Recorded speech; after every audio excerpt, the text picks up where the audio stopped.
आज इस वीडियो की माध्यम से हम जानेंगे कि किस तरह से विष्णु को बनाकर तथागत बुद्ध को मिटाने की साजिश की गई। तथागत बुद्ध विष्णु का अवतार नहीं थे, बल्कि तथागत बुद्धा को सामने रखकर ही विष्णु के अवतारों की कल्पना की गई है। भारत की सबसे लोकप्रिय और प्रसिद्ध बौद्ध गुफा अजंता का ब्राह्मणीकरण करना शुरू हो गया। अजंता की बौद्ध गुफाओं में जो गाइड लोग हैं, वे लोगों को अत्यंत गुमराह करने वाली जानकारी दे रहे हैं। ऐसी खबर हमें सोशल मीडिया के माध्यम से प्राप्त हुई। अजंता की बौद्ध गुफाओं में जितनी भी बौद्ध मूर्तियां हैं, उन सभी मूर्तियों को कुछ ब्राह्मणवादी गाइड द्वारा विष्णु मूर्ति कहना शुरू हुआ।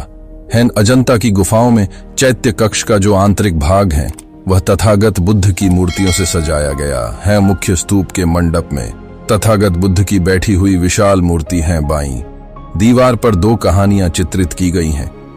पहले मूर्ति में कामदेव, जिसे बौद्ध साहित्य में मारा कहा गया है, और दूसरे मूर्ति में तथागत बुद्धा की लेटी हुई स्थिति में नक्काशीदार एक विस्तृत आकृति दिखाई गई है।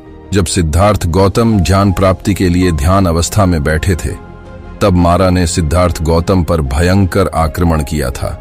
सिद्धार्थ ने मारा पर विजय हासिल की थी और वह ज्ञान प्राप्ति की अगली सीढ़ी पार कर गए थे। बौद्ध साहित्य में जिसे मारा कहा जाता है, उसी मारा को पौराणिक साहित्य में कामदेव कहा गया है।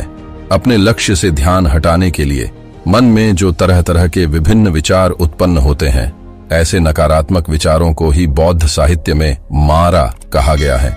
जब मारा ने सिद्धार्थ गौतम पर आक्रमण किया था, तब वे अपने विचारों पर अडिग रहे थे और मन में जो नकारात्मक विचार, नकारात्मक भाव पैदा हो रहे थे, उसे उन्होंने अपने काबू में किया था।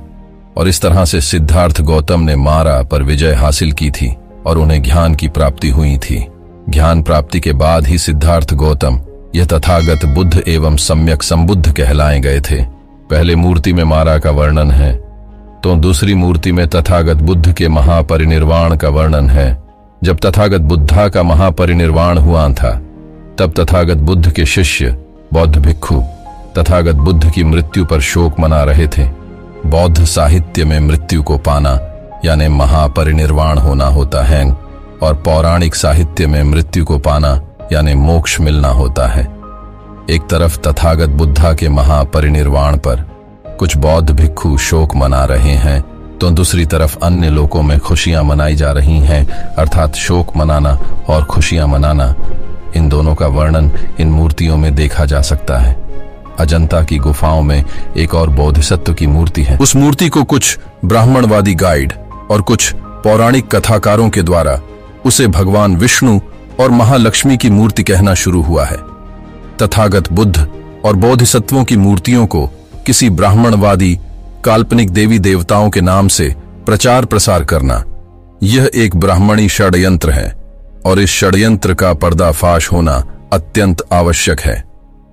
संपूर्ण भारत में जितनी भी बौद्ध गुफाएं हैं, उन सभी गुफाओं में सबसे अधिक अजंता की बौद्ध गुफाओं में तथागत बुद्धा की मूर्तियों का सुंदर वर्णन देखने मिलता है।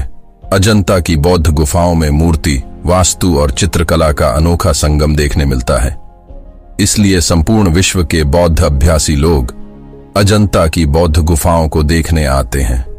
विश्व में तथागत बुद्ध की मूर्तियां, बौद्ध गुफाएं, बौद्ध शिलालेख, बौद्ध विहार जितने सुरक्षित हैं, उतने भारत में नहीं हैं, क्योंकि भारत में कुछ लोगों ने तथागत बुद्धा के विरोध में घृणा अभियान चलाया था, जिसके कारण भारतीय लोग तथागत बुद्धा के प्रति अनभिज्ञ हैं।